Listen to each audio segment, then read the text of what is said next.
Hema committee റിപ്പോർട്ടിൽ നിർണായക ഇടപെടൽ നടത്തി ഹൈക്കോടതി. സർക്കാരിനെതിരെ അതിരൂക്ഷ വിമർശനമാണ് കോടതി നടത്തിയത്. ഹേമ കമ്മിറ്റി റിപ്പോർട്ടുമായി ബന്ധപ്പെട്ട ഹർജികൾ പരിഗണിക്കുന്നതിനായി പ്രത്യേക ഡിവിഷൻ ബെഞ്ചിൻ്റെ ആദ്യ സിറ്റിംഗിലാണ് സർക്കാരിനെ കോടതി അതിരൂക്ഷമായി വിമർശിച്ചത്. Justice A K Jayasankaran Nambiar, justice C S Sudha എന്നിവരടങ്ങിയ ബെഞ്ചാണ് ഹർജികളിൽ വാദം കേട്ടത്.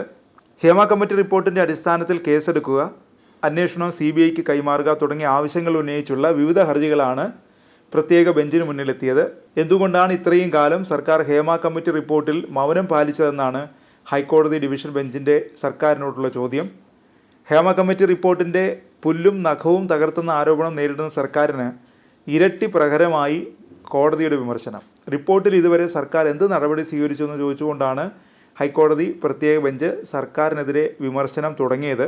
പ്രത്യേക അന്വേഷണ സംഘം രൂപീകരിച്ചുവെന്നും 23 കേസുകൾ ഇതുവരെ രജിസ്റ്റർ ചെയ്തുവെന്നും പരാതികളിൽ മാത്രമല്ല വെളിപ്പെടുത്തലുകളുടെ അടിസ്ഥാനത്തിലും നിയമ നടപടി തുടങ്ങിയിട്ടുണ്ടെന്നും സംസ്ഥാന സർക്കാരിന് വേണ്ടി ഹാജരായ AG അറിയിച്ചു.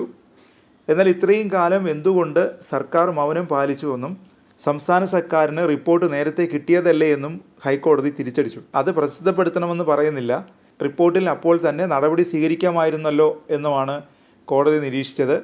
വർഷങ്ങൾക്ക് മുമ്പ് തന്നെ റിപ്പോർട്ട് കിട്ടിയിട്ടും എന്തുകൊണ്ട് നടപടിയെടുത്തില്ല എന്ന് കോടതി ചോദിച്ചു. രഹസ്യാത്മകത എന്നത് ശരി തന്നെയാണ്, പക്ഷേ സമൂഹത്തിലെ ഒരു പ്രധാന വിഷയത്തിൽ ഇടപെടേണ്ട ബാധ്യത സർക്കാരിനില്ലേ എന്നും കോടതി ചോദിച്ചു.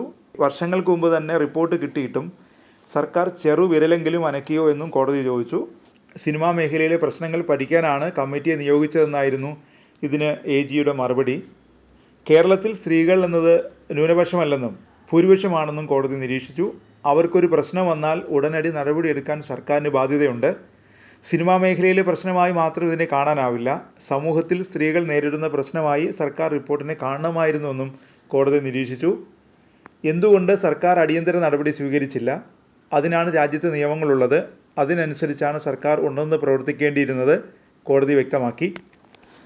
സംസ്ഥാന DGPയുടെ മുൻപിൽ റിപ്പോർട്ടുണ്ടായിട്ടും എന്തുകൊണ്ട് നടപടിയെടുത്തില്ലെന്ന് കോടതി ചോദിച്ചു. രഹസ്യാത്മകത സൂക്ഷിക്കണമെന്ന് റിപ്പോർട്ടിൽ തന്നെ ഉണ്ടായിരുന്നു എന്നായിരുന്നു ഈ ചോദ്യത്തിന് സർക്കാരിൻ്റെ മറുപടി. സർക്കാരാണ് ആദ്യം നടപടിയെടുക്കേണ്ടിയിരുന്നത്.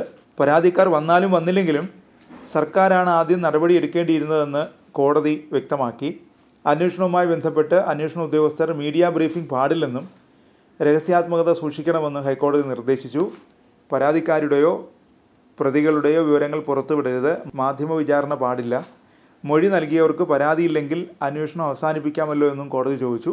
മാധ്യമങ്ങൾ സ്വയം നിയന്ത്രണം ഏർപ്പെടുത്തണമെന്നും അതിനായി പ്രത്യേക ഉത്തരവിറക്കേണ്ടതില്ലെന്നും പോലീസ് ഉദ്യോഗസ്ഥർ അന്വേഷണ വിവരങ്ങൾ പുറത്തുവിടരുതെന്നും ഹൈക്കോടതി നിരീക്ഷിച്ചു.